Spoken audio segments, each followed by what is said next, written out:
लक्ष्मण जी के त्याग की ये अद्भुत पौराणिक कथा कोई नहीं जानता। हनुमान जी की राम भक्ति की गाथा संसार भर में गाई जाती है। लक्ष्मण जी की भक्ति भी अद्भुत थी।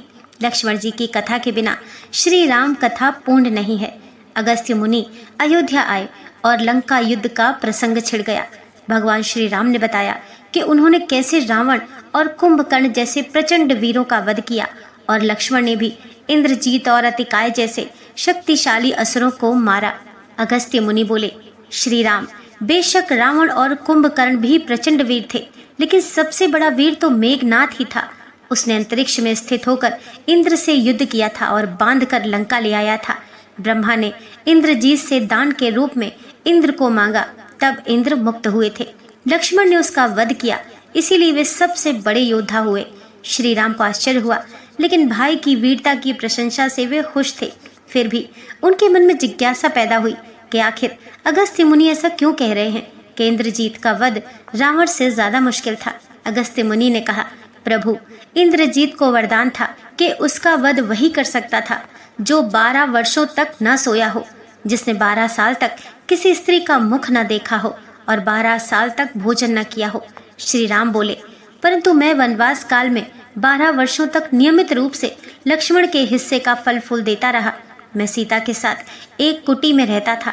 बगल की कुटी में लक्ष्मण थे।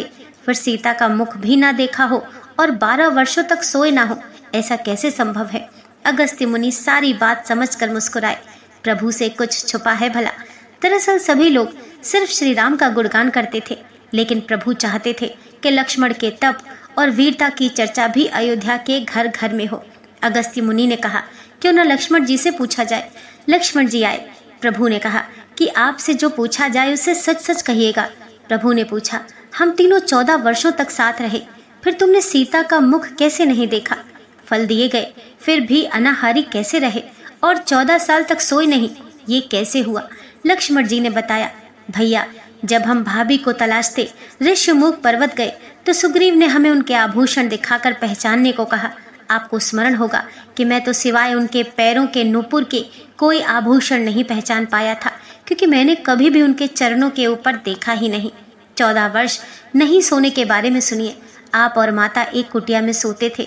मैं रात भर बाहर धनुष पर बाण चढ़ाए पहरेदारी में खड़ा रहता था। निद्रा ने मेरी आंखों पर कब्जा करने की कोशिश की तो मैंने निद्रा को अपने बाणों से बेध दिया था।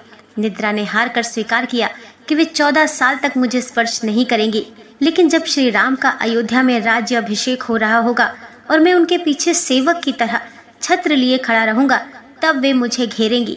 आपको याद होगा, राज्याभिषेक के समय मेरे हाथ से छत्र गिर गया था। अब मैं 14 साल तक अनाहारी कैसे रहा?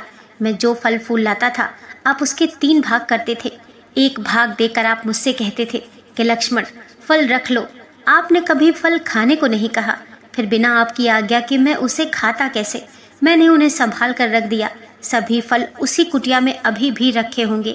प्रभु के आदेश पर लक्ष्मण जी चित्रकूट की कुटिया में से वे सारे फलों की टोकरी लेकर आए और दरबार में रख दिया। फलों की गिनती हुई तो 7 दिन के हिस्से के फल नहीं थे। प्रभु ने कहा, इसका अर्थ है कि तुमने 7 दिन तो आहार लिया था।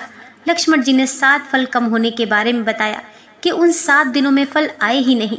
जिस दिन हमें पिताश्री के स्वर्गवासी होने की सूचना मिली, हम निराहारी रहे। जिस दिन रावण ने माता का हरण किया, उस दिन फल लाने कौन जाता?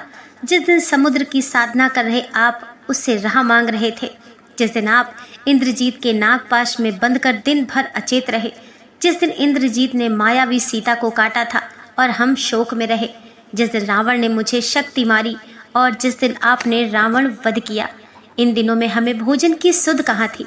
विश्वामित्र मुनि से मैंने एक अतिरिक्त विद्या का ज्ञान लिया था, बिना आहार किए जीने की विद्या। उसके प्रयोग से मैं 14 साल तक अपनी भूख को नियंत्रित कर सका, जिससे इंद्रजीत मारा गया। भगवान श्री राम ने लक्ष्मण जी की तपस्या के बारे में सुनकर उन्हें हृदय से लगा लिया।